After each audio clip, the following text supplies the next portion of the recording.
नमस्कार, संवाद श्रृङ्खलाको आजको यो सन्दर्भ विशेषमा स्वागत छ। म सरू सिंह थापा। आज हामी नेपालका 37औं प्रधानमन्त्री तथा नेपाली कांग्रेसका पार्टी सभापति सुशील कोइरालाको जन्म, मृत्यु र कर्मको बारेमा मूलत केन्द्रित रहेर संवाद गर्दैछौं।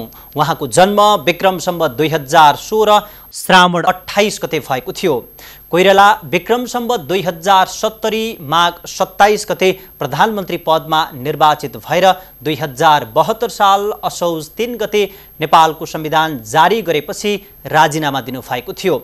वन अधिकृत पिता बोध प्रसाद जागिरका सिलसिलामा नेपालगञ्ज पुगेकाले कोइराला परिवारको बसोबास नेपालगञ्जमै भएको थियो। विश्वेश्वर प्रसाद कोइरालाको प्रजातान्त्रिक समाजवादको धारणाबाट प्रेरित भई विक्रम सम्वत 2010 सालदेखि राजनीतिमा सक्रिय रहँदै आएका कोइराला विक्रम सम्वत 2017 सालमा प्रजातन्त्रको अपहरणपछि 16 वर्षसम्म भारतमा प्रवासमा रहनु भएको थियो। प्रवासमा रहँदा नेपाली कांग्रेसको मुखपत्र तरुणको सम्पादक रहेका कोइराला नेपाल र भारतमा गरी करिब 5 वर्ष राजनीतिक बन्दी जीवन बिताउनु भएको थियो। विक्रम सम्वत 2063 मा नेपाली कांग्रेसको केन्द्रीय सदस्य भएका सुशील विक्रम सम्वत 2036 सालको जनमत संग्रहमा बहुदलीय प्रजातन्त्रको पक्षमा अभियान चलाउनुका साथै 2042 सालको सत्याग्रह र विक्रम सम्वत 2046 सालको ऐतिहासिक जनआन्दोलनमा सक्रिय भूमिका निर्वाह गर्नुभएको थियो। बीपी कोइरालाको निधनपछि नेता गिरिजा प्रसाद कोइरालासँग सोसालिटी इन्टरनेसनलसँग पार्टीको सम्बन्ध विस्तार गर्न युरोप र अमेरिकामा भ्रमण गरेका सुशीलले समाजवादी नेताहरूसँग पनि छलफल गर्नुभएको थियो। पार्टीमा लामो समयसम्म केन्द्रीय सदस्य, महामन्त्री, उपसभापति र कार्यवाहक सभापति भएर काम गर्नुभएको थियो।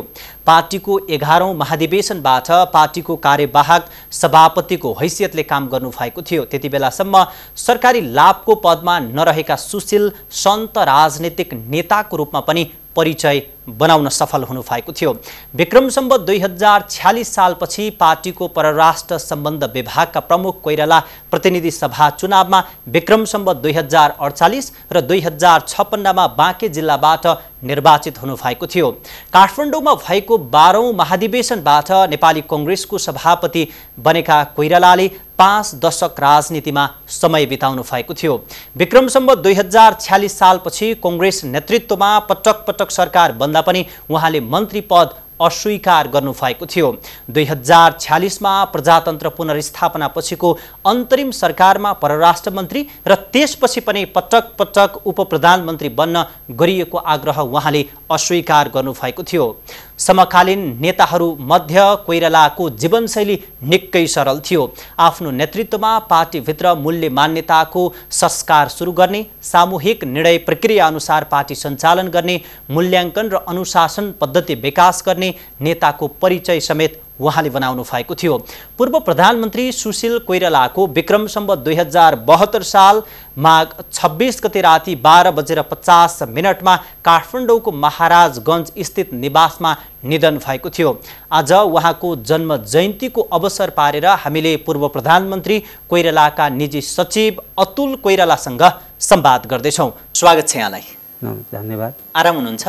ठीक छ। सबैभन्दा पहिले त असार 28 गते सुशील कोइरालाको जन्म भएको भनेर भन्छौँ हामी, तर सँगसँगै फेरि अर्को इतिहास के भेटिन्छ भने उहाँका पिता वन कार्यालयको अधिकृत हुँदा वीरगञ्ज पुग्नुभयो र वीरगञ्जकै जागिरकै सिलसिलामा सुशील कोइरालाको चिना, डेट अफ बर्थ राखेका जति पनि कागजात थिए त्यो बाक्सासहित नै हरायो भन्ने इतिहासहरू भेटिन्छ। त्यसमै साँच्चै उहाँको चाहिँ जन्मदिन नै आज हो कि होइन भन्ने नै यो त दुविधा र प्रश्न रहेछ नि। खास हो कि होइन, के हो खास? होइन, अब एउटा राम्रो प्रश्न हो यो। पुरानो मान्छेहरू जति पनि छन्, इभन पढे लेखेकै भए पनि त्यो बेलामा चाहिँ डेट अफ बर्थ चाहिँ एउटा चिना बनाएर राख्ने गरिन्थ्यो खासमा।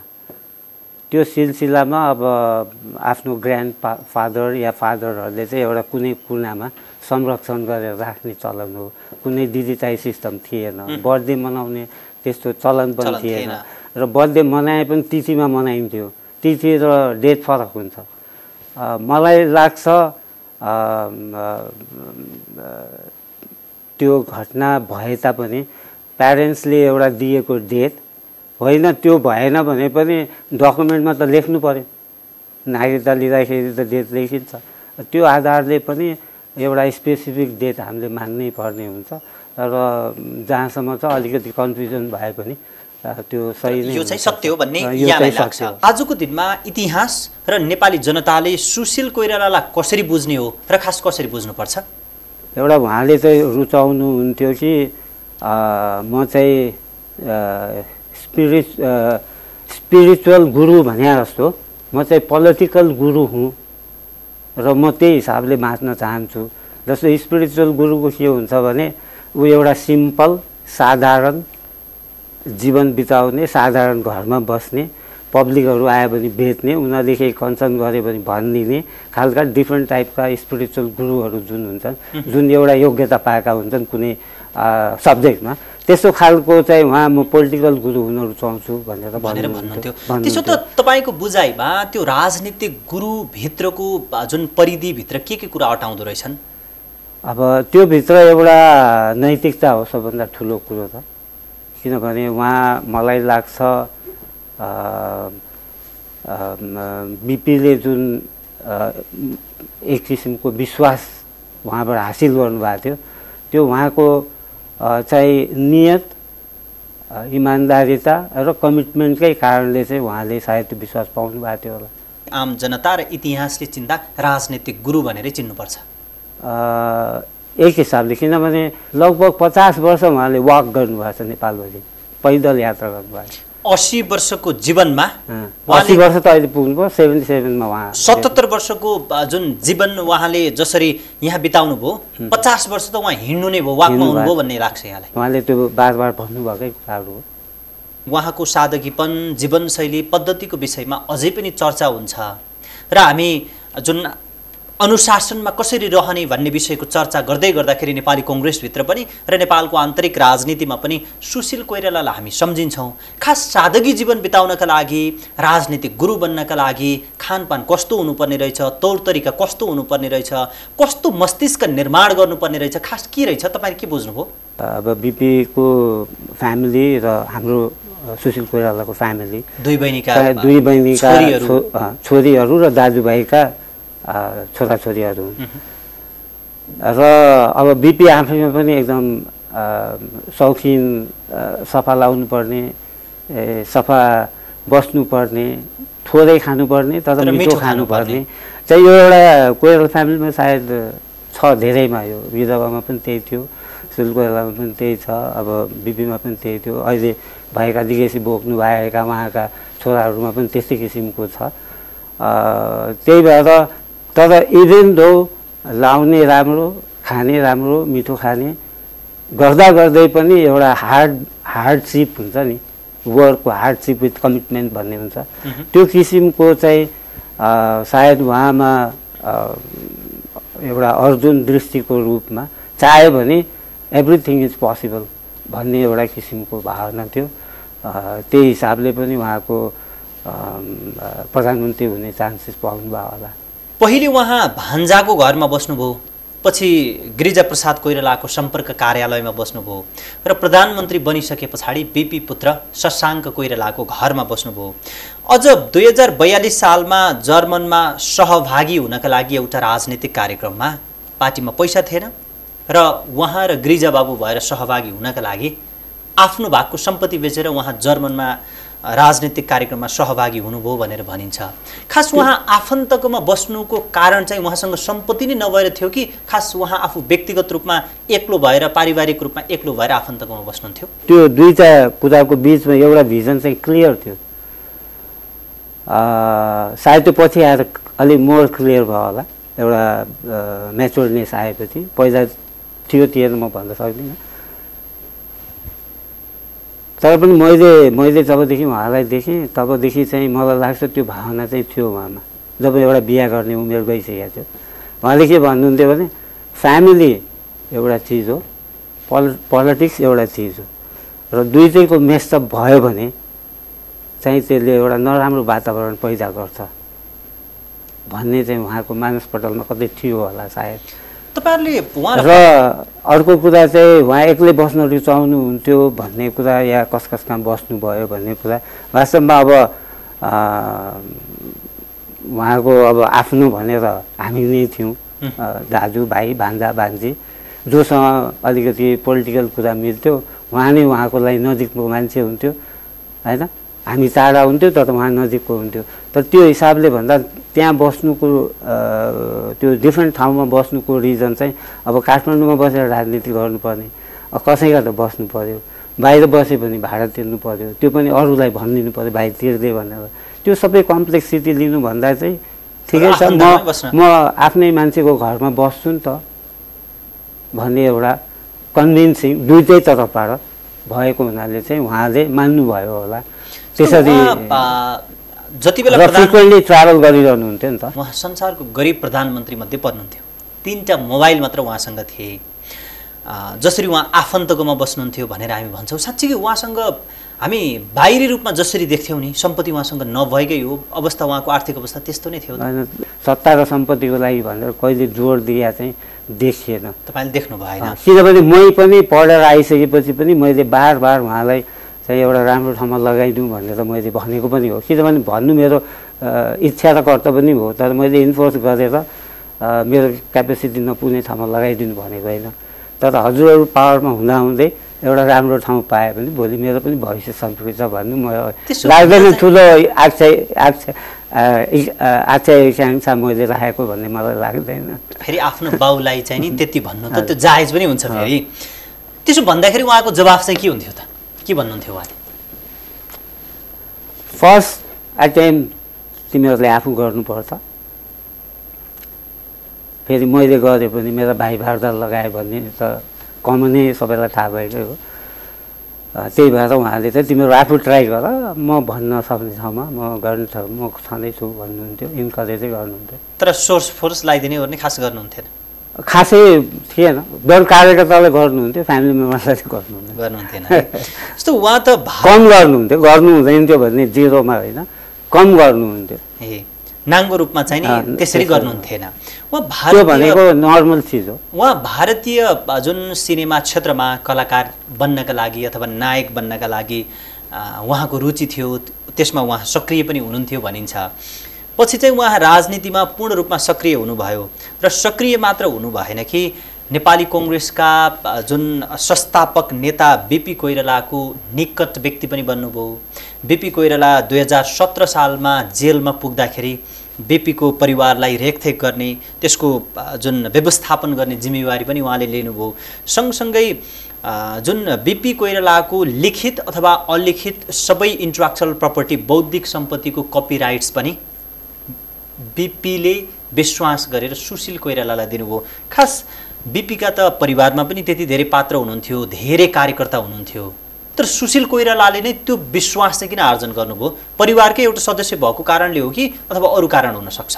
मलाई लाग्छ मान्छेको आचरण एउटा ठुलो कुरो हो, चाहे त्यो नैतिक होस् या रवैयाको हिसाबले होस्, एटिट्युड हैन, कल्चर।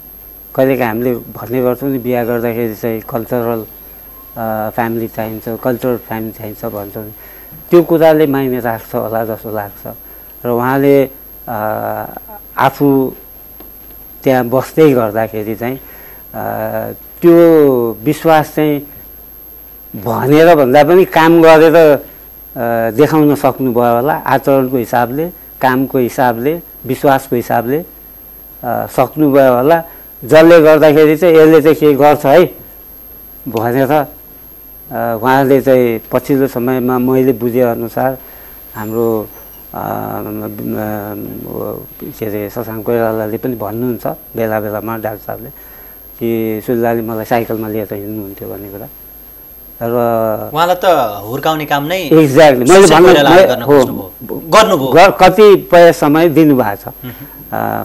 त्यो हिसाबले उहाँहरूको पठन पाठन म्यानेजमेन्ट मतलब सानै भए पनि त म्यानेजमेन्ट हो। अब त्यो बेलामा त्यस्तै थियो, दुःख थियो, सानो हुन्थ्यो म्यानेजमेन्ट। अहिले अलि सुख छ होला, धेरै ठुलो अभिभावक हो। त्यो हिसाबको त तपाईँले काम नगरिकन त विश्वास हुँदैन नि त मान्छेलाई। चाहे त्यो जुनसुकै फ्यामिली मेम्बरको मान्छेलाई धेरै कम इक्जाम्पल छन् जसले कम्प्लिटली ब्लाइन्डली विश्वास गर्छ, तर उहाँलाई त गर्नुभयो। पछि उहाँ म्याच्योर्ड हुँदै गएपछि उहाँले पब्लिकेसन्समा उहाँलाई त्यो अथोरिटी पाउनुभयो। त्यहाँका थोरै बहुत, अब पुरै त म भन्न सक्दिनँ, तर थोरै बहुत जे पोलिटिकल एक्टिभिटिजहरू हुन्थ्यो त्यो एक्टिभिटिजहरूको जिम्मेवारी पाउनुभयो। त्यसै गरी पब्लिकेसन्स हुन्थ्यो बनारसबाट तरुण पत्रिकाहरू निक्लिन्छ, सम्पादक हुनुभयो। त्यो भनेको त तपाईँले त्यहाँबाट सिक्दै जाने कुराहरू हो नि त, सिक्दै जाने।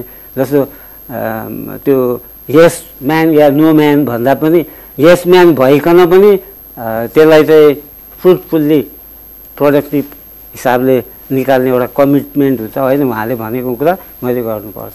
उहाँको व्यक्तित्वको जसरी प्रशंसा हुन्छ, तर एउटा आरोप पनि उहाँमाथि जुन भारतीय एउटा पत्रिकाले करिब 57-58 सालतिर उहाँ त पाकिस्तानी एजेन्ट हो भनेर भनेको छ। पक्कै सरकारको साथ सहयोग बिना त त्यो पत्रिकाले भनेन होला। यसको पछाडि खास कारण चाहिँ के थियो? अब यसमा खासै ठुलो कारण केही पनि देखिँदैन। पोलिटिकल्ली चाहिँ एउटा के मैले महसुस गरिरहेको छु भने र अहिलेको पोलिटिक्समा मेजर, पहिलेकोमा हुन्थ्यो थोरै बहुत अलिकति इज्जतदार हिसाबले हुन्थ्यो, तर भनौँ न एउटा पावर, कोइरालाको एउटा पावरलाई जोसँग उहाँ सम्बन्धित हुनुहुन्थ्यो त्यो निकटतम मान्छेलाई एउटा चार्ज लगाइदियो भने त त्यो त कुनै डिफिट हुने सक्ने सम्भावना भयो नि त, प्रोभोकेसन गर्ने। त्यसपछि तरल राजनीतिलाई विषयान्तर गर्नका लागि र त्यसबाट चाहिँ तपाईँको स्वार्थ, आफ्नो स्वार्थ परिपूर्तिका लागि फालेको तुरुप मात्र त्यो आरोप सत्यता थिएन। किनभने उहाँ जहिले पनि एउटा के भन्छ त्यो सारथीको रूपमा हुन्छ नि, कमिटेड। कहिले राम्रो कामलाई पनि उहाँले राम्रोसँग समर्थन गर्नुभयो, नराम्रो कामलाई पनि लजिकल्ली डिफेन्ड गर्दै समर्थन गर्नुभयो। भनेको एउटा सारथीको काम हुन्छ नि त। जस्तो बिपीदेखि गिरिजाबाबुसँग आउँदाखेरि उहाँले चाहिँ त्यो कमिटमेन्ट सायद स्थापित गर्न सक्नुभयो र त्यो सारथीलाई बिगार्न सक्यो भने त हेडको केही बिग्रिन्छ कि भन्ने कसैको नियत थियो होला सायद। त्यो कारणले गर्दाखेरि कोही व्यक्ति विशेष या कसैको हुन सक्छ नि त। त्यसैले त्यो आरोप लगाइयो। त्यो आरोप प्रत्यारोप भनेको लाइफमा आउने जाने गर्दै गर्छ, तर पोलिटिक्समा त अझ बढी हुन्छ। तर पनि सुशील कोइराला प्रति राजनीति गरे पनि उहाँमाथि लगाउने आलोचना र लाञ्छनाहरू तुलनात्मक रूपमा कम नै छन्। अब तपाईँको पार्टीमा पनि कतिपय नेताहरू भ्रष्टाचार गरेको भनेर जेल सजाय पनि पाइसकेको अवस्था छ। अरू पार्टीहरूमा पनि त्यस्तै छ। मूलतः म प्रवृत्तिको कुरा गर्दैछु, पात्रको भन्दा पनि। तर जुन सुशील कोइराला प्रधानमन्त्री बन्दा बालुवाटारमा दुध चिया खुवाउन छोडेर अब कालो चिया खुवाउनुपर्छ भन्ने, दुध चियालाई हटाएर कालो चिया खुवाउन सुरुवात गर्नुभयो। त्यसै गरी उहाँले बाहिरी होटलबाट पकाएर ल्याउने खानालाई बन्द गरेर त्यहीँ पकाउनुपर्छ भनेर लगाउनुभयो र 5000 भन्दा बढीको बिल स्वीकृत लिनुपर्छ भनेर उहाँले सुरुवात गर्नुभयो। खास त्यो किसिमको सरलपन, सादगीपन भनौँ अथवा अर्को शब्दमा भन्ने भने मितव्ययी चाहिँ कसरी बन्न सकिँदो रहेछ कि एउटा चाहिँ त्यो तहमा पुगेको नेता? उहाँले अझ अर्को शब्दमा भन्ने हो भने त प्रधानमन्त्री बनिसकेको व्यक्तिले आफूलाई आएको फोन आफैले उठाउने र आफैले बोक्नेसम्मका उहाँले काम गर्नुहुन्छ कतिपय ठाउँमा भने त्यो सरलपन कसरी सम्भव छ? हो, अब त्यही हो, एउटा एटिच्युडको कुरा हो। कमिटेड एटिच्युड भन्छु पोजिटिभली। एटिच्युड भन्दा दुईवटा अर्थ लाग्छ, नेगेटिभ अर्थ पनि लाग्छ। तर एटिच्युड चाहिँ एउटा कस्तो हुँदो रहेछ भने उहाँ जब प्रधानमन्त्री हुँदै गर्दाखेरि फर्स्ट डे चाहिँ उहाँले साइन गर्नु भएको मितव्ययिताकै फाइल हो जुन 5000 भन्दा बढीको। तर उहाँलाई यो थाहा थिएन कि 5000 भनेको त्यो एउटा पेटी क्यास हो जुन कि हामीले नर्मल संस्थाहरूमा डे टु डे युजको लागि राख्छौँ। तर उहाँले यो बुझ्नु भएन सायद, अलिकति कसैले भन्यो होला त्यहाँ होइन 5000 या 10000 चाहिँ प्रधानमन्त्रीको अफिसमा चाहिँ पुग्छ र भन्ने नि त्यहाँ त डिफ्रेन्ट किसिमका गेस्ट आउँछन्, डिफ्रेन्ट किसिमको हिसाबले उहाँलाई चिया कफी बिस्किट ट्रिट गर्नुपर्ने हुन्छ, सामान्य आतिथ्यतामा पनि त्यति खर्च हुन्छ भन्ने कुरा। तर उहाँले चाहिँ एउटा सुरुवात गर्नको लागि मात्रै भए पनि त्यो अमाउन्ट इम्पोर्टेन्ट थिएन, तर त्यसको सुरुवात होस् भनेर चाहिँ उहाँले गर्नुभयो। पछि त्यसलाई चाहिँ एमेन्डमेन्ट गरेर 25-30 हजारसम्म पुर्याइएको थियो मैले थाहा पाए अनुसार। त्यो 5 लाई वृद्धि गरेर किनभने त्यो पोसिबलै थिएन कि अमाउन्ट पोसिबलै थिएन, त्यो वास्तवमा हुन पनि हो। आँकडातिर भन्दा पनि मेरो प्रश्नको मकसद एउटै के थियो भने मैले भनिहालेँ नि, त्यो पैसा इम्पोर्टेन्ट थिएन।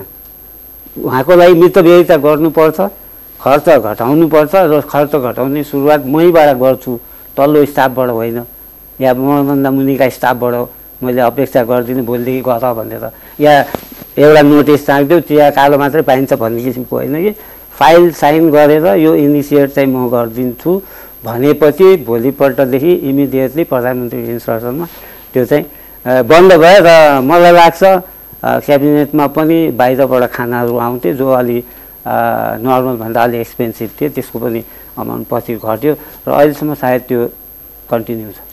ओके, उहाँले चाहिँ परिवर्तन भन्ने चिज भाषण गर्ने चिज त्यो कतिको इम्प्लिमेन्टेसनमा छ त्यो म भन्न सक्दिनँ किनकि अहिलेको अवस्थाले, तर त्यो रुल चाहिँ एक्जिस्ट छ।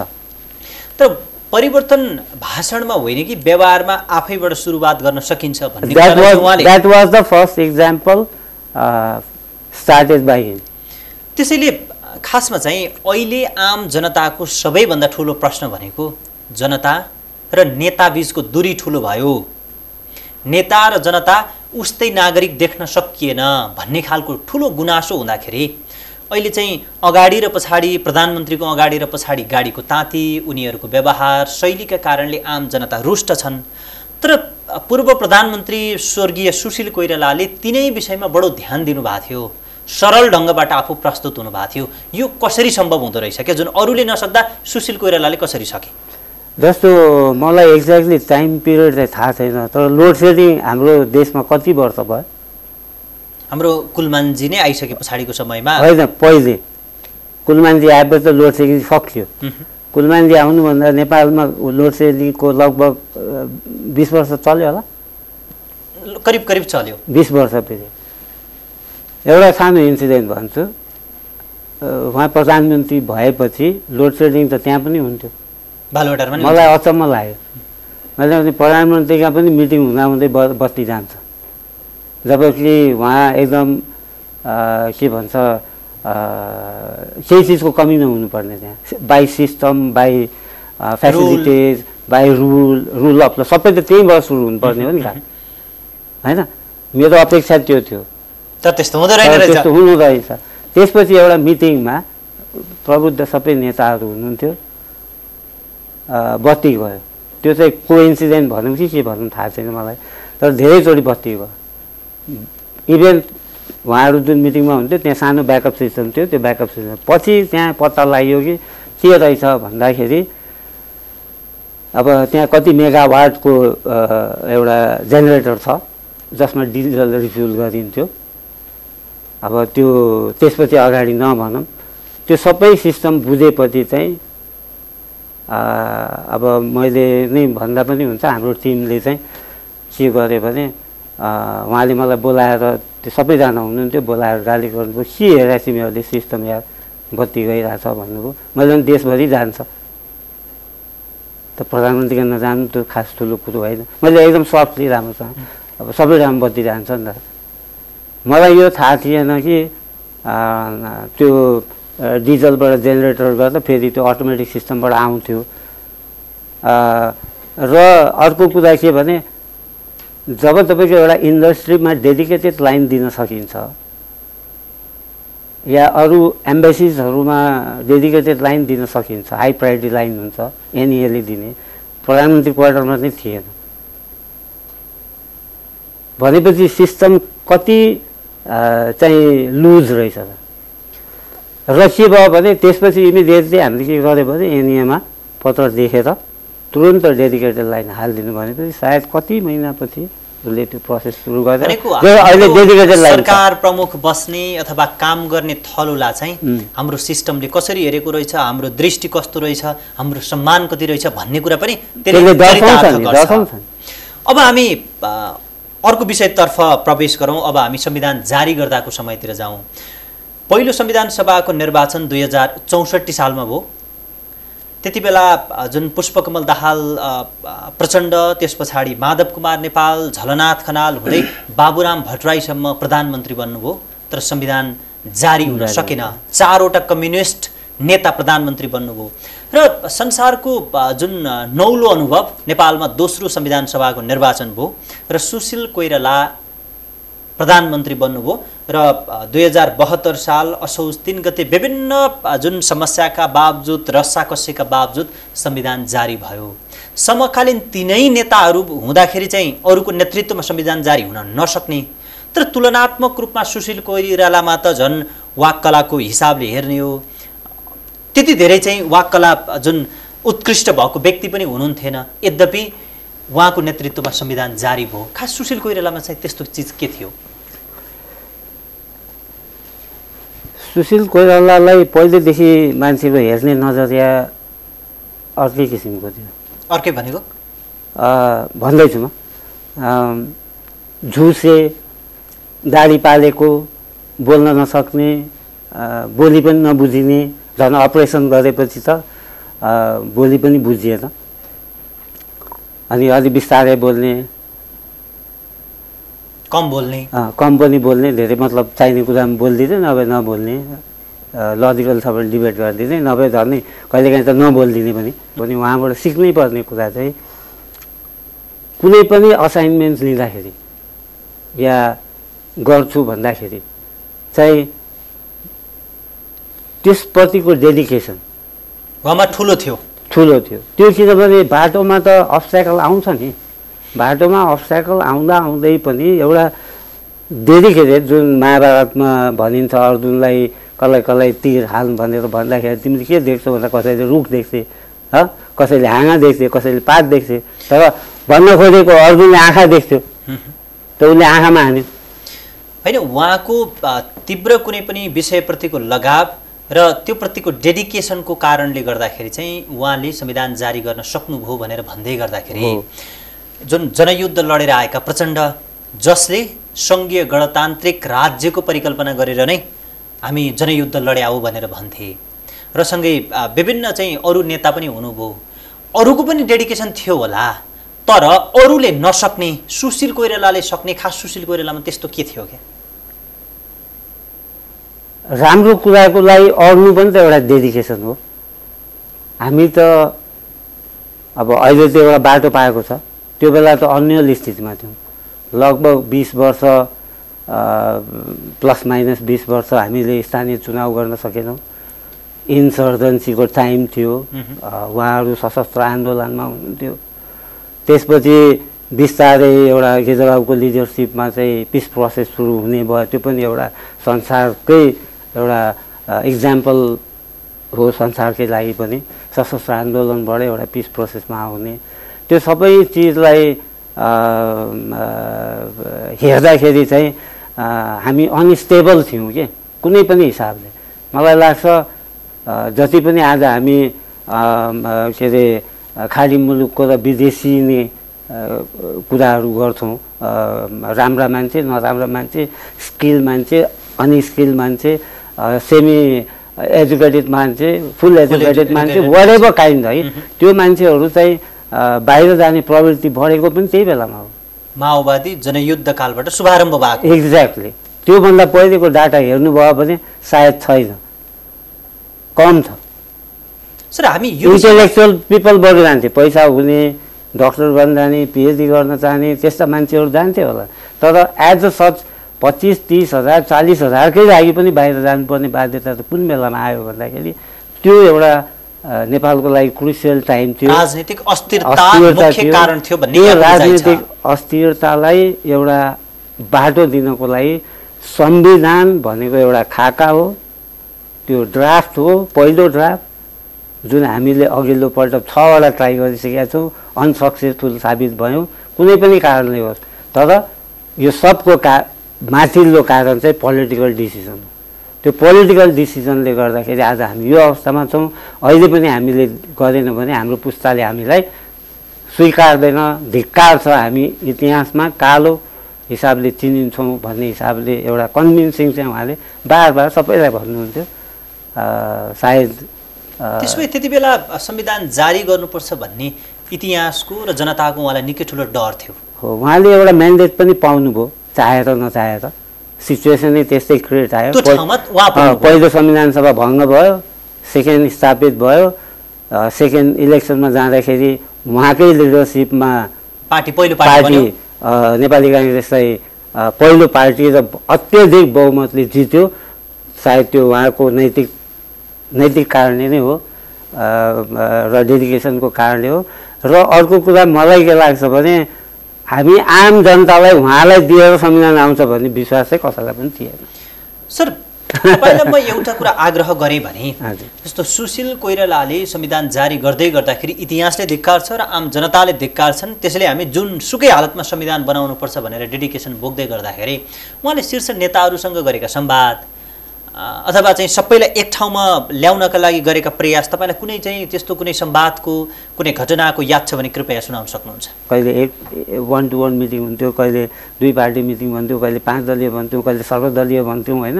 यो सब कारणले गर्दाखेरि त्यस्तो मेमोरेबल अब त्यहाँ बसेर सुनिरहने भनेको त्यो कहिलेकाहीँ त मिटिङमा के नै आउँछ भन्ने पनि थियो होइन। मिटिङमा जहिले पनि अब इभेन्ट रिपोर्टिङ गर्ने मान्छेहरूले के आउँछ त्यही हो कुरा, यो टारिरहेछन्, समय टारिरहेछन् सबै। अलिकति कमजोर हिसाबको के मतलब त्यो मेम्बर अफ पार्लियामेन्टहरूले पनि उनीहरूको काम चलिरहेछ, देश चलिरहेछ, दुःख पर्ने नेपाली हो, के आउँछ त भन्ने पनि थियो। सर, त्यही सन्दर्भमा लामो बैठक बस्थे, कति दिन त बेलुकाबाट मिटिङ बस्न सुरु गरेको, अर्को दिन छ्याङ्गे उज्यालो भएका घटनाहरू पनि छन्। विभिन्न समूहसँग, विभिन्न नेतासँग, विभिन्न पार्टीसँग छलफल हुन्थे, तर पनि हामी निष्कर्ष नजिक छौँ, निष्कर्षमा चाहिँ पुगेनौँ भनेर भन्थे। खास सबै त यहाँलाई याद हुने कुरा पनि भएन, त्यति बेलाको कुनै घटना के हुन्थे, कस्तो हुन्थे, के याद छ भने? पार्टी पनि धेरै थिए र त्यहाँ एथनिक इस्युजहरू थिए, फेडरलको इस्युजहरू थियो, अनि त्यसपछि धर्मका कुराहरू थिए। यो सब कुराले चाहिँ एथनिकले आफ्नो हिसाबले सब्जेक्टहरू ल्याउनु पर्ने भयो, किनभने उसले कहिले 3 जनासँग गर्नुपर्ने मिटिङ चाहिँ 1 जनासँग मात्रै गरेर ल्याउँथ्यो होला, अब उसलाई इन्कम्प्लिट भयो भनेपछि जो मान्छेहरू त्यहाँ पार्टिसिपेट हुन्थे उनीहरूमा आफूमा नै त्यो डिसिसिभनेस एउटा थोरै भएको र त्यो के हुन्छ यसको इम्प्याक्ट चाहिँ भन्ने कुरा छुट्याउन नसक्ने स्थिति के, त्यही भएर कोही पनि स्टेक लिन चाहँदैन थियो। विभिन्न रस्साकसीका बावजुद, विभिन्न समस्याका बावजुद संविधान जारी गर्ने मिति पनि तय गर्यौँ। प्रधानमन्त्री मोदीका दूत तत्कालीन जुन विदेश सचिव एस जयशङ्कर आउनुभयो र संविधान जारी गर्ने मिति रोक्न भन्नुभयो र आएर शीर्ष नेता सबैसँग भेट्नुभयो। खास उहाँ के चाहिँ जुन सन्देश लिएर आउनु भएको थियो र प्रधानमन्त्रीसँग पनि उहाँले छलफल के गर्नुभएको थियो? खास यो संविधान इस्यु गर्ने डेट चाहिँ अलिकति सार्न पर्यो भन्ने थियो। अर्को चाहिँ त्यो सार्नुपर्ने कारण के थियो त भन्दाखेरि मधेसी र अरू केही कुराहरू मिलेका छैनन्, त्यो मिलाएर गर्नुहोस्, त्यो मिलाएर गरेपछि सुनमा सुगन्ध हुन्छ भन्ने थियो। तर हाम्रो इन्टरनल लेभल अफ कन्फिडेन्स नै यति कमजोर भइसकेको थियो कि त्यो सायद अब अहिले धेरै नेताहरूले भन्नुहुन्छ यदि त्यो बेलामा संविधान नआएको भए आउँदैन थियो होला पनि भन्नुहुन्छ। जयशङ्करले लिएर आउनु भएको सन्देश चाहिँ के थियो? होइन, सार्नुपर्छ भन्ने मात्रै थियो। कारण चाहिँ के रहेछ त? खास कारण चाहिँ विषय केही न केही त भन्नुभएको थियो होला। होइन, विषय चाहिँ मेन गरी मधेसीको विषय थियो, त्यसलाई चाहिँ मिलाएर लग्नुपर्छ। सँगसँगै मधेसीको विषय सँगसँगै नागरिकताको विषयमा पनि उहाँहरूको ठुलो चासो थियो भनिन्छ नि, हो त्यस्तो हो? त्यो सधैँ रहिआएको सब्जेक्ट हो। त्यति बेला चाहिँ थियो कि थिएन? होइन, त्यति बेला पनि थियो, नभएको होइन, संविधान बनाउँदाखेरि थियो। तर त्यो बेलामा त्यति उजागर भइसकेको थिएन जस्तो अस्ति संसदमा उठे कुराहरू। अब यो सायद अहिलेको समस्या होइन, यो लास्ट 70 इयर्सदेखि नै छ। त्यसो भए अब हामी हेर्नुहोस् यो इतिहासले अनि बीचबीचमा इतिहासले निकै कोल्टो पनि फेरिसकेका छ। तपाईँ त्यो ठाउँमा भएको कारणले गर्दाखेरि एउटा नेपाली जनता राष्ट्रभक्ति चाहिँ एउटा नागरिक भएको कारणले पनि यो कुरा चाहिँ इतिहासलाई पनि जान्न जरुरी छ। खास त्यति बेला भारतको चासोको विषय चाहिँ के थिए खास, जुन उहाँले प्रत्यक्ष रूपमा त्यहाँ नभने पनि तपाईँलाई त थाहा छ नि त, ती चासो र चिन्ताका विषय के थिए? एउटा मधेसको विषय भयो, एउटा नागरिकताको विषय भयो, अरू के थिए? अरू भनेको यो हाम्रो सेकुलरिजमकै कुरा हो। एउटा चाहिँ हुनुपर्छ भन्ने, अब त्यो कतिले चाहे कतिले चाहेनन्, कतिले गर्न खोजे, तर पनि लास्टमा सहमति भएको चाहिँ एउटा दस्तावेज आउनुपर्छ, फेडरल हिसाबले हामी गणतन्त्रमा गएको छौँ भन्ने एउटा लास्टमा सहमति गराउन उहाँले सक्नुभयो। अब 1-to-1 डायलगहरू धेरै भए, त्यसमा सबै नेताहरूले साथ दिनुभयो, सायद एकजना पनि पछि हट्दा भए त्यो पनि आउने थिएन होला। छिमेकीले संविधान रोक भन्छ, हामी मिति तय गरिसकेका छौँ, त्यो बेलाको जुन अवस्था कस्तो थियो तपाईँलाई सम्झना त पक्कै छ होला? बालुवाटारमा के हुन्थ्यो, प्रधानमन्त्री सुशील कोइरालाको अवस्था कस्तो थियो? पछाडि हट्दिन नै भन्नुभयो उहाँले, अवस्था कस्तो थियो त्यो बेलामा? उहाँलाई धेरै स्ट्रेस थियो, मलाई लाग्छ उहाँको लाइफ टाइमको सबभन्दा पेनफुल टाइम हो त्यो। एउटा साथीले चाहिँ आएर त्यहाँ इन्ग्रेडियन्ट पुगेको छैन, त्यसलाई पुगाएर त्यो खाना बनाऊ भन्छ, एकदम मित्र साथी। र हामी यहाँ यस्तो अवस्थामा छौँ, उहाँको विचारबाट हेर्दा चाहिँ सायद साथीले चाहिँ त्यहाँको सिचुएसनको मर्म नबुझ्या होला, अलिकति नुन कम भए त त्यसमा थप्न सकिन्छ भन्ने उहाँको भनाइ थियो होला सायद। त्यही कारणले गर्दाखेरि चाहिँ होइन, नुन त हो, पछि थोरै थपेर खान सकिन्छ आफ्नो टेस्ट अनुसार, त्यही भएर यसलाई चाहिँ आउन दिउँ, नभए हामी चाहिँ आज 70 वर्ष लगभग बित्दै गर्दा हामीले 7वटा संविधान दिइसक्यौँ, यो 7th संविधान हो। र हाम्रा छिमेकी मुलुक हेर्दा हेर्दै आज संसारको जाइन्ट लेभलमा पुगिसके।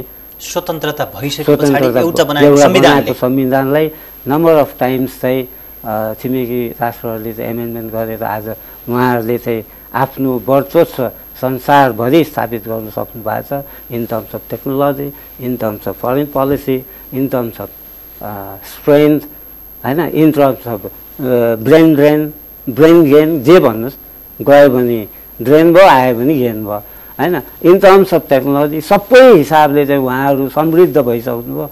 हामी चाहिँ आज पनि एउटा संविधानको एउटा बन्च अफ पेपरको लागि चाहिँ लुछाचुडी गरिरहेछौँ, जुन कि यो कति लामो जाने हो थाहा छैन, कहिले कसको नाममा, कहिले कसको नाममा, कहिले कसको नाममा, तर सबै पोलिटिकल डिसिजनको नाममा।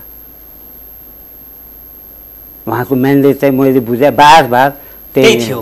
खास हाम्रो जुन दक्षिणी छिमेकीसँग हाम्रो राजनैतिक परिवर्तन, व्यवस्था परिवर्तनमा पनि हामी काहीँ न काहीँ जोडिएको प्रत्यक्ष रूपमा देख्छौँ, र उसले हामीसँग कुनै बेला रिसाउँदा नाकाबन्दी गर्नेदेखि लिएर विभिन्न किसिमका असहिष्णु व्यवहार पनि देखाएको हामीले देखि नै राखेका थियौँ।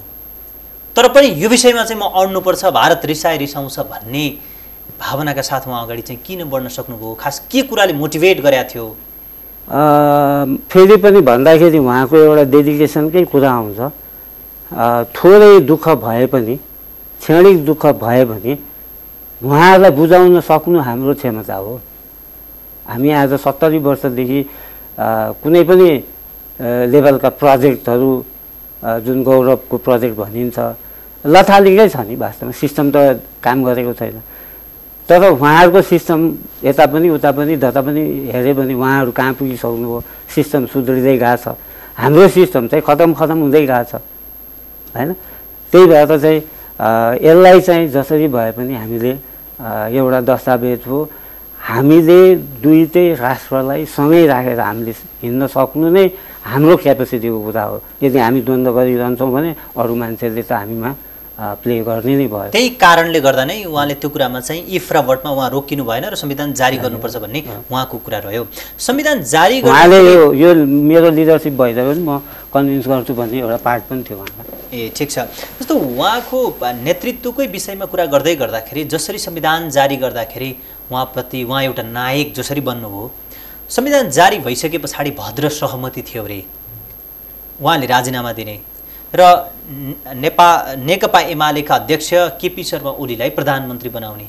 तर त्यो भद्र सहमति तोडेर उहाँले प्रधानमन्त्रीमा उम्मेदवारी दिनुभयो। खास त्यसको कारण चाहिँ के थियो, जुन पार्टीभित्र र बाहिरबाट पनि निकै आलोचित भयो? खास किन थियो त्यो? त्यो पहिले अब त्यस्ता कुराहरू भएकै हुन्, बार मिटिङमा चाहिँ भएकै हुन्। उहाँले म संविधान जारी भएपछि म चाहिँ आफ्नो पोलिटिकल उसमा फर्किन्छु पनि भन्नुभएकै हो। तर बावजुद पनि त्यहाँ यति किसिमको त्यहाँ काउन्सिलिङ हुन थाल्यो। त्यो केका लागि थियो, किन थियो, मतलब मलाई के लाग्छ भने तपाईँ राम्रो मान्छे हो भने तपाईँलाई मैले गाली गरेर तपाईँको हाइट घट्दैन होला होइन। तर त्यहाँ त्यस्ता किसिमको वातावरण भए कोही चढ्नुपर्छ, कोही छोड्नु हुँदैन, हाम्रै सत्तामा आउनुपर्छ, संविधान दिएकोले चलाउनुपर्छ भन्ने विभिन्न किसिमका डिबेटहरू उठेपछि त्यो चाहिँ एउटा के भन्छ सहमतिमा पुगेको थियो कि ल ठिकै छ त्यस्तो हो भने म लड्दिनँ भन्नुभएको थियो। तर उहाँको ब्याक अफ द माइन्डमा एउटा कुरा के थियो भने हामीले आज यत्रो वर्ष लगाएर चाहिँ एउटा सशस्त्र द्वन्द्वबाट हामीले यो के भन्छ पिस प्रोसेसमा आएर संविधान सभाबाट संविधान जारी गरिसकेपछि हाम्रो सहमति भन्ने कुरा चाहिँ एउटा सकियो। अब चाहिँ फेरि डेमोक्रेटिक हिसाबले नै यसलाई चाहिँ लिनुपर्छ। त्यही भएर हामी संविधान जारी गर्दाको समयमा चाहिँ हामी मिल्नै पर्ने थियो। अब हामी पार्टी डेमोक्रेसीमा छौँ, अब त्यतातिर जानको लागि अब समझदारी चाहिँ तोड्नुपर्छ भन्ने उहाँको निष्कर्ष थियो। समझदारी तोड्नुपर्छ भन्ने भन्दा पनि यो भोलि नहोस्, जस्ट ह्यान्डओभर गर्ने मात्रै नहोस्, एउटा प्रोसेस भन्ने उद्देश्यबाट उहाँले उम्मेदवारी दिनुभयो। तर यही विषयसँग जोडिएको एउटा कुरा के छ भने मधेस केन्द्रित दलहरूले यो अपुरो संविधान भनेर स्वीकार गरेनन्, तर उहाँको उम्मेदवारी दर्ता भयो भने आउँछु उहाँलाई मतदान गर्न आउने भनेर खास त्यसको कारण चाहिँ के थियो? त्यो चाहिँ उहाँले वार्ता गर्नुभएको थियो हाम्रो मधेस दलको नेताहरूसँग। अब यो अलिकति भन्नलाई कम्प्लेक्स हुन्छ, किनभने अब उहाँहरूले पनि त्यही राख्नुभयो कि तिमी उठ्दियो भने चाहिँ हामी पार्टिसिपेट गर्छौँ। र उहाँलाई कता कता के थियो भने कहीँ मेरो कारणले त्यो विभाजन त आउने होइन भन्ने खालको थियो। विभाजन त कुनै पनि किसिमको विवाद हुनुहोस्, तर त्यो ट्र्याक्सन आउने होइन भन्ने डर थियो। तर कतिपयले चाहिँ यो त भारतकै इन्ट्रेस्टमा सुशील कोइराला उठेका हुन्, भारतले नै उठाएको हो भनेर भन्थे नि। फेरि होइन, अब मधेसी दललाई भन्नु पनि त फेरि यदि कसैको चाहना थियो होला नि त, इन्टरनल पनि हुनसक्छ, विदेशी मात्र हुन सक्दैन। त्यसो भए भारतको पनि काहीँ न काहीँ चासोमै उहाँ उठ्नु भयो होइन। अब छिमेकी राष्ट्रले चासो देखाएको नदेखाएको भन्ने त हामीलाई त्यस्तो केही छैन। तर मलाई के लाग्छ भने हामी कमजोर भएको अवस्थामा अरूले हामीलाई इन्टरप्ट गर्छ भनेर हामीले दोष देखाउनु पनि ठिक हुँदैन। त्यसो भए अब कमजोर त हामी छौँ कुनै पनि हिसाबले, पोलिटिकल हिसाबले, हाम्रो मोरल हिसाबले, हाम्रो नैतिक हिसाबले, हाम्रो डिसिप्लिन, पोलिटिकल डिसिप्लिनको हिसाबले, सबै हिसाबले त कमजोर हामी छौँ भने हामीलाई उसले कसैले आएर इन्टरप्ट गर्छ भने त बिकज अफ अस नै हो नि त, हाम्रो कारणले हो नि। अर्को विषयमा प्रवेश गरौँ। उहाँको मृत्युको विषयमा पनि प्राकृतिक थियो कि अप्राकृतिक थियो भन्ने बहस चले, आरोप प्रत्यारोप पनि चले। खास फेरि समयको हिसाबले हेर्ने हो भने पनि महाधिवेशनको समय तय भइसकेको थियो, उहाँले उम्मेदवारी दिने निश्चित भइसकेको थियो। त्यो समयमा उहाँको पूर्व प्रधानमन्त्री जस्तो व्यक्तिको घरमै कसैले थाहा नपाउँदै गर्दा अस्पताल पनि नपुर्याइकन चाहिँ उहाँको ज्यान जानु प्राकृतिक हो कि अप्राकृतिक हो भन्ने प्रश्न उठे। तपाईँ त उहाँसँगै हुनुहुन्थ्यो, उहाँको ज्यान जाँदा। खास कारण के थियो? त्यस्तो खास अप्राकृतिक कारण केही पनि होइन। उहाँलाई त्यो COPD भन्छ मेडिकल ल्याङ्ग्वेजमा।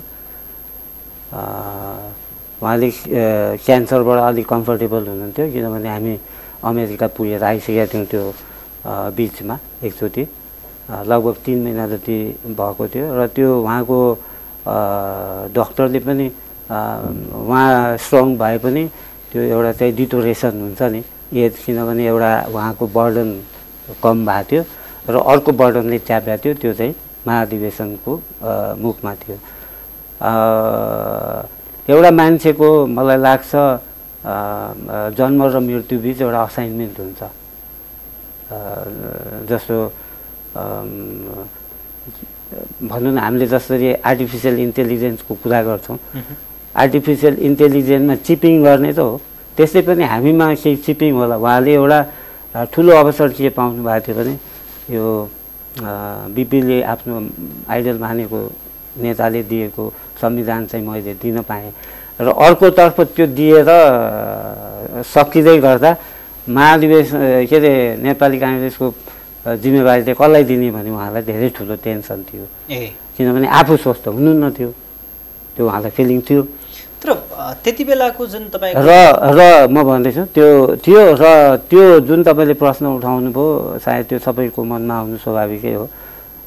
तर पनि त्यहाँनिर म मात्रै होइन, त्यहाँ सबै 4-5 जनाको टिमै थियो, मेडिकल डक्टर हुनुहुन्थ्यो र कन्टिन्युस मोनिटरमै हुनुहुन्थ्यो। उहाँहरूले सबै प्रयास गर्दा गर्दै पनि त्यो चाहिँ अब हुन पुग्यो।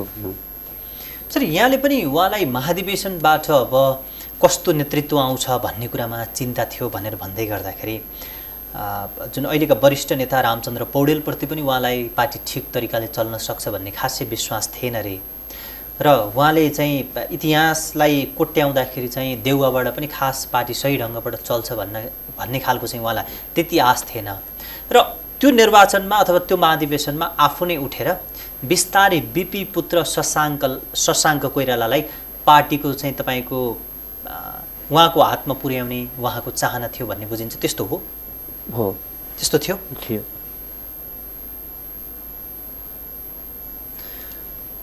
जब उहाँको त्यो चाहना थियो भने त्यो उहाँलाई नै बोलाएर सोद्धा पनि हुन्छ। थियो है उहाँको चाहना। खास के रहेछ? शशाङ्कलाई बोलाएर डाक्टर साहबलाई बोलाएर सोधे पनि थाहा भयो। उहाँको श्रृङ्खला उहाँसँग संवादमा त सोधौँला नै, तपाईँसँग कहिलेको यो संवाद थियो। त्यसो भए त्यो सबैलाई त्यो सर्वविदितै कुरा हो। त्यसो भए त्यो कारण चाहिँ के थियो? कोइराला बाहेक अरूको चाहिँ तपाईँको पन्जामा नेपाली कांग्रेस पार्टी अरू खास कारण के थियो? यस्तो त्यस्तो होइन, उहाँलाई के थियो भने एउटा बिपीले बनाएको पार्टी बिपीको हिसाबले चलेन, एउटा मान र मर्यादा डिसिप्लिन जे हुन्छ त्यो हिसाबले गएन भने आम जनगुनासो छ नि, अहिले त झनै बढाएको छ होइन। तर अब उहाँहरूको एउटा पोलिटिकल कार्यशैलीको हिसाबले होला, जस्तो तपाईँ धेरै सादगी हुनुभयो, म चाहिँ धेरै ऊ भएँ भने पनि त्यसले पनि अलिकति ग्याप ल्याउँथ्यो होला। या भनौँ मेनली मलाई लाग्छ के भने त्यो हामी सबै दुई नेता छौँ, त्यो दुई नेताको बिचमा बस्ने जुन मान्छेहरू हुन्छन् नि, एउटा टिम हुन्छ, त्यो टिमले नै पनि दूरी खडा गरिदिन्छन् क्या कतिपय कुरामा, त्यो पनि एउटा थियो। र उहाँले विमत राखिरहनु भएकै हो, नभएको होइन। तर अब सकेसम्म आफ्नै लिगेसीमा जाओस् भन्ने उहाँलाई लाग्यो होला, चाहना पनि थियो होला। त्यो चाहना खासै ठुलो मान्न पर्दैन होला। तपाईँलाई त यस्तो पनि लाग्छ उहाँले चाहिँ त्यसो भन्दै गर्दाखेरि उहाँले जुन व्यक्तिमा चाहिँ अबको महाधिवेशनबाट नेतृत्व पुग्यो भने पार्टी विधि पद्धतिमा चल्न सक्दैन भन्ने उहाँलाई जुन लागेको थियो नि, तर अहिले नेपाली कांग्रेसको जसरी गरिमा खस्किरहेको छ, साँच्चै उहाँले भनेको कुरा ठिक रहेछ क्या भन्ने पनि लाग्छ होला है तपाईँहरूलाई? कता कता लाग्छ है। त्यसो भए अब हामी कुनै पोलिटिकल उसमा त छैन, मैले भन्नु कतिको उचित हुन्छ हुँदैन थाहा छैन, तर पनि त्यो आम मानसमा सुनिन्छ। सधैँ गफ गर्न गए पनि त्यही कुरा गर्छन्। ठिक छ सर, अब हामी कार्यक्रमको अत्यन्त अन्त्यमा पनि छौँ। म केही प्रश्न जोड्छु, छोटकरीमा जवाफ दिनुहोस् अनि कार्यक्रमको बिट मारौँ। जस्तो बालुवाटार शक्ति केन्द्र त्यहाँ छ, तर आम जनताले भनेअनुसार त्यहाँबाट सेवा प्रदान गर्न सकेको अवस्था पनि छैन। खास बालुवाटारमा हुन्छ चाहिँ के, गरिन्छ चाहिँ के, कसरी चल्छ? जुन आम जनताले अगाडि पछाडि गाडीका ताती लिएर हिँडेका प्रधानमन्त्री नाङ्गो आँखाले देखे जस्तै हुन्छ कि त्यहाँ आग्रह पूर्वाग्रह दबाब खास के हुन्छ, कसरी चल्छ बालुवाटार? अब वास्तवमा त्यो सबैभन्दा डिसिसिभ ठाउँ हो, जसले चाहिँ पोलिटिकल डिसिजन भनेको यस्तो डिसिजन हो जसले गर्दाखेरि चाहिँ एउटा राष्ट्रको हित या अहित हुन्छ त्यो डिसिजनले, त्यस्तो ठाउँ हो। अब त्यसलाई ब्युरोक्राट्सलाई पनि कन्ट्रोल गर्छ जुन हाम्रो गभर्मेन्ट सिस्टम छ, गभर्नेन्स भन्छौँ। तर त्यहाँ तपाईँले लगभग यस्तो मान्छेहरूको त्यहाँ एउटा जालो हुन्छ, नेटवर्क हुन्छ। त्यो नेटवर्क चाहिँ कस्तो हुन्छ भने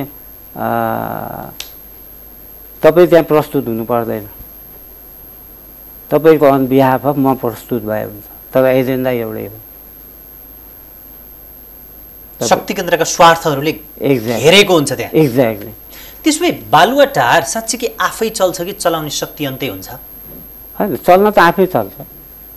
मान्छे, मैले भने नि अघि पनि, एउटा मान्छेको एटिच्युड, मान्छेको डेडिकेसन, मैले के गर्ने हो, म किन आएको यहाँ, म के का लागि आएको, मेरो असाइनमेन्ट के हो। सुन, शक्ति आफू पनि कमजोर धरातलमा छ, तर शक्ति केन्द्रका स्वार्थहरू असाध्यै धेरै छन् भने त डेडिकेसन भए पनि, दृष्टि ठिक भए पनि चल्न त सकिन्छ। भए पनि त संविधान त आयो त, त्यो पनि त एउटा इक्जाम्पल हो। तर त्यहाँ तपाईँ यो चाहिँ भन्न सक्नुहुन्छ कि, अथवा मलाई भन्न खोज्दै हुनुहुन्छ कि जस्तो लाग्यो, बालुवाटार आजको दिनमा जसरी चल्नुपर्ने हो र जनताले जस्तो चाहन्छन् त्यसरी चाहिँ चलेको छैन? सत्य हो? सत्य। त्यो त नेताहरूले सबैले भनिरहनु भएको छ, मैले भन्ने पर्दैन। त्यसको पछाडि के फ्याक्टरले काम गर्दो रहेछ? मैले भने नि तपाईँलाई, तपाईँको पहुँच छैन। त्यो कस्तो हुन्छ भने एजेन्डा एउटै हुन्छ, त्यो एउटा ठुलो नेक्सस भनौँ न, नेटवर्क छ। जस्तो ए आए पनि यहीँ पुग्छ, बी भए पनि यहीँ पुग्छ, सी भए पनि यहीँ पुग्छ, डी भए पनि यहीँ पुग्छ। भन्न खोजेको शक्तिमा को आउँछ भन्दा पनि एप्रोच कसरी हुन्छ भन्ने कुरा इम्पोर्टेन्ट हो। कि जस्तो यताबाट नाक समात्ने कि यताबाट समात्ने भने जस्तै हो, पाटो अगाडि उभिने फरक हुन्छ होला, तर जताबाट न्याके पनि न्याक्ने काम त्यही बालुवाटारलाई नै हुन्छ हो, किनभने त्यहीबाट त डिसिजन हुन्छ त। ठिक छ सर। त्यसो भए हामी 70 वर्षको जुन कालखण्डमा आइपुग्दा 7वटा संविधान बनायौँ, यहाँले पनि अगाडि जोडिहाल्नुभयो। आम जनताको आकाङ्क्षा तर पुरा गर्न सकेको अवस्था चाहिँ छैन भनेर हामीले भन्दै गर्दाखेरि तपाईँ पनि शक्ति केन्द्रको नजिक बसेर त्यसको सूत्रधार बनेर काम गरिराखेको व्यक्ति, खास समस्या चाहिँ कहाँ हो? हामी जनतालाई डेलिभरी दिन चाहिँ किन सकेका छैनौँ? हामी व्यवस्थाले सकेनौँ भनेका छौँ, हामी संविधानले सकेनौँ भनेका छौँ, विभिन्न आवरणले सकेनन् भनेका छौँ, तर जनतालाई हामी डेलिभर दिन सकेका छैनौँ किन? यो संविधान र अरू चिजको कुरा हो जस्तो मलाई लाग्दैन। यो चाहिँ जस्तो तपाईको एउटा कुनै अर्गनाइजेसन्समा जिम्मेवारी के हो त, पोर्टफोलियो के हो त, तपाईको टिओआर के हो त, त्यो टिओआर भित्र बसेर हामीले काम गर्न चाहँदैनौँ कि। मेरो कमिटमेन्ट त्यहाँ देखिएन नि त, मैले जे गरे पनि भयो। मलाई रुल अफ ल छैन हैन, मलाई चाहिँ कुनै किसिमको अब्लिगेसन्स छैन भने म त फ्री अफ माइन्डमा काम गर्ने भए, चाहे त्यो आफ्नो पर्सनल बेनिफिटमा होस् या चाहे मेरो ग्रुपको बेनिफिटमा होस् या थर्ड पर्सनको बेनिफिटमा होस्, त्यो त्यसरी चल्ने भयो नि त। मतलब आफ्नो रेस्पोन्सिबिलिटिज लाई चाहिँ त्यही हिसाबले त्यही रुल अफ ल भित्र बसेर यदि हिँड्दिने हो हरेक नागरिकले भने मलाई लाग्छ। किनभने ब्युरोक्रासलाई किन गाली गर्ने? पोलिटिकल डिसिजन हुन्छ अनि ब्युरोक्रासले गरेन। आखिरमा सिकाएको त यही 30-40 वर्षको अभियानमा हामीले ब्युरोक्रासलाई सिकाए जसरी भए पनि गरेर ल्याउनुहोस् भन्ने हिसाबको एउटा जुन एटिच्युड छ त्यसैले काम गरिरहेको छ। र म अन्त्यमा छु, यो प्रसङ्ग अलि अगाडि जोड्नु पर्थ्यो, मैले त्यसमा बिर्सेछु। प्रधानमन्त्री सुशील कोइराला भूकम्प आउँदा पनि प्लेनमा हुनुहुन्थ्यो, तपाईँ पनि सँगै हुनुहुन्थ्यो, प्लेनमा थाहा पाउनुभयो नेपालमा भूकम्प गएको भन्ने। र सँगसँगै अर्को कुरा भनेको उहाँले तत्काल मोदीलाई त्यही प्लेनबाट फोन लाउनुभयो भन्ने प्रसङ्ग पनि छ। र सँगै डेमोक्र्याट प्राइम मिनिस्टरमा जुन प्रधानमन्त्री सुशील कोइराला चीन र भारतले लिपु लेकलाई व्यापारिक नाका बनाउनुपर्छ भन्ने सहमति गरिसके पछाडि उहाँले सुशील कोइरालाले तत्काल फोन गरेर मोदीलाई यो विषयमा चाहिँ प्रश्न गरिसके पछाडि त्यो भारत उहाँको फर्मल्ली भिजिट पनि भएन भनेर भन्छन् नि। खास के हो सर? म अन्त्यमा छु, छोटकरीमा बताइदिनुहोस्। 2015 त्यहाँ हुँदाखेरि यहाँ कुराहरू उठेपछि चाहिँ उहाँले तुरुन्त एउटा मिटिङ बोलाएर उहाँसँग आफै कुरा गरेर चाहिँ उहाँले उठाउनु भएको कुरा हो। र त्यसपछि चाहिँ एउटा नोट अफ डिप्लोमेट नोट्स पनि लेख्नुभयो। त्यसपछि अब आकलन गर्दाखेरि चाहिँ उहाँ मात्र एउटा यस्तो प्रधानमन्त्री हुनुहुन्थ्यो जुन कि इन्डिया भिजिटमा आफ्टर प्राइम मिनिस्टरसिप जानु पाउनु भएन। उहाँले उठाएको प्रश्नकै कारणले गर्दा र पठाएको नोटकै कारणले गर्दा भिजिट नभएको हो? हुन सक्छ, नहुन पनि सक्छ। अब त्यो किटान गरेर भन्न सक्ने तपाईँ जतिको मान्छेलाई त थाहा नहुने कुरै भएन नि, के होला कि होइन होला, किटानै गरेर त भन्न सकिँदैन, सम्भावित हो भन्न मिल्छ। हस्, यहाँलाई महत्त्वपूर्ण समय र संवादको निम्ति म आभार व्यक्त गर्छु। थप श्रृङ्खलामा हामी यो विषयमा पनि चर्चा गर्दै गर्छौँ। हस्, थ्याङ्क यू। आज हामी स्वर्गीय पूर्व प्रधानमन्त्री सुशील कोइरालाले देखाउनु भएको राजनीतिक बाटो, उहाँको जीवन र जगतको बारेमा मूलतः केन्द्रित रहेर संवाद गर्यौँ। नयाँ पात्र र विषयका साथ पुनः उपस्थित हुनेछौँ। नमस्कार।